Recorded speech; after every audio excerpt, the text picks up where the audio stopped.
ओम तव कथामृतम तप्त जीवनम कविभिरीरितम कल्मषापहम श्रवण मंगलम श्रीमदाततम भुवि गृह्णन्ति ये भूरिदा जना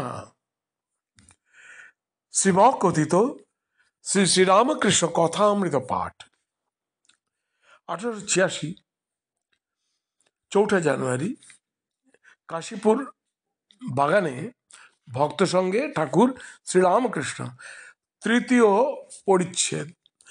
কাশীপুর বাগানে ভক্ত সঙ্গে ঈশ্বরের জন্য শ্রীযুক্ত নরেন্দ্রের ব্যাকুলতা।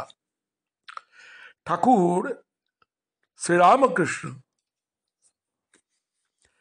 কাশীপুরের বাগানে উপরে সেই পূর্ব পরিচিত ঘরে বসিয়া আছেন।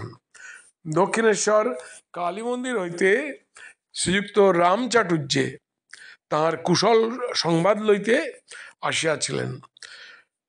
ঠাকুর মনির সহিত সেই সকল কথা কইতেছেন, বলিতেছেন ওখানে দক্ষিণেশ্বরে ওখানে কি এখন বড় ঠান্ডা? আজ 21শে পৌষ,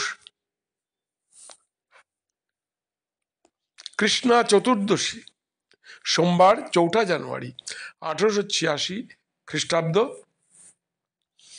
অপরাহ্ন বেলা 4টা বাজিয়া গিয়াছে। নরেন্দ্র আসিয়া বসিলেন।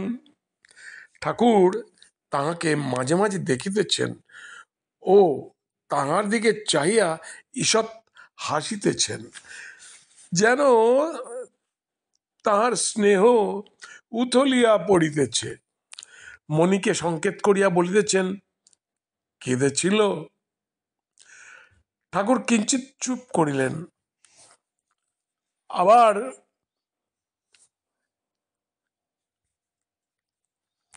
আবার মণিকে সংকেত করিয়া বলিতেছেন, কাঁদতে কাঁদতে বাড়ি থেকে এসেছিল। সকলে চুপ করিয়া আছেন। এইবার নরেন্দ্র কথা কইতেছেন। নরেন্দ্র, ওখানে আজ যাব মনে করছি। শ্রীরামকৃষ্ণ, কোথায়? নরেন্দ্র, দক্ষিণেশ্বরে, বেলতলায়।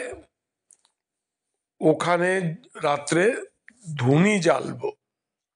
শ্রীরামকৃষ্ণ, না, ওরা অর্থাৎ ম্যাগাজিনের কর্তৃপক্ষীয়রা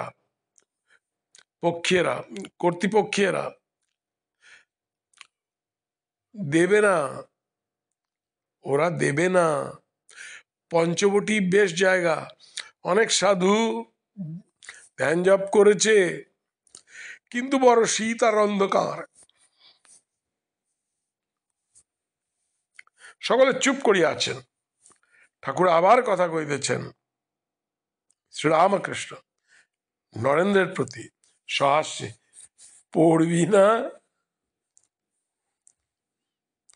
নরেন্দ্র ঠাকুর ও মনির দিকে চাহিয়া, একটা ঔষধ পেলে বাঁচি, যাতে পড়া টড়া যা হয়েছে সব ভুলে যায়। শ্রীযুক্ত বুড়ো গোপাল বসিয়া আছেন। তিনি বলিতেছেন, আমিও ওই সঙ্গে যাব।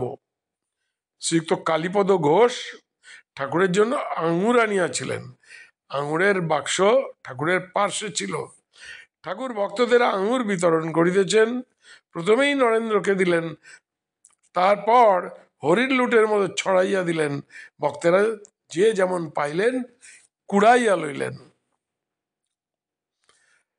চতুর্থ পরিচ্ছেদ আর একটুখানি পাঠ করছি। চতুর্থ পরিচ্ছেদ থেকে। ঈশ্বরের জন্য শ্রীযুক্ত নরেন্দ্রের ব্যাকুলতা ও তীব্র বৈরাগ্য। সন্ধ্যা হইয়াছে। নরেন্দ্র নিচে বসিয়া তামাক খাইতেছেন ও নিভৃতে মনির কাছে নিজের প্রাণ কিরূপ ব্যাকুল গল্প করিতেছেন। নরেন্দ্র মনির প্রতি, গত শনিবার এখানে ধ্যান করছিলাম, হঠাৎ বুকের ভিতর কিরকম করে এলো। মণি, কুণ্ডলিনী জাগরণ। নরেন্দ্র, তাই হবে, বেশ বোধ হলো। ইরা পিঙ্গলা।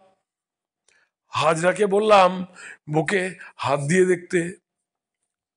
কাল রবিবার, উপরে গিয়ে এর সঙ্গে দেখা করলাম, ওকে সব বললাম। আমি আমি বললাম, সব্বাইয়ের হলো, আমায় কিছু দিন। সব্বাইয়ের হলো, আমার হবে না। মণি, তিনি তোমায় কি বললেন? নরেন্দ্র, তিনি বললেন, তুই বাড়ির একটা ঠিক করে আয় না, সব হবে। তুই কি চাস?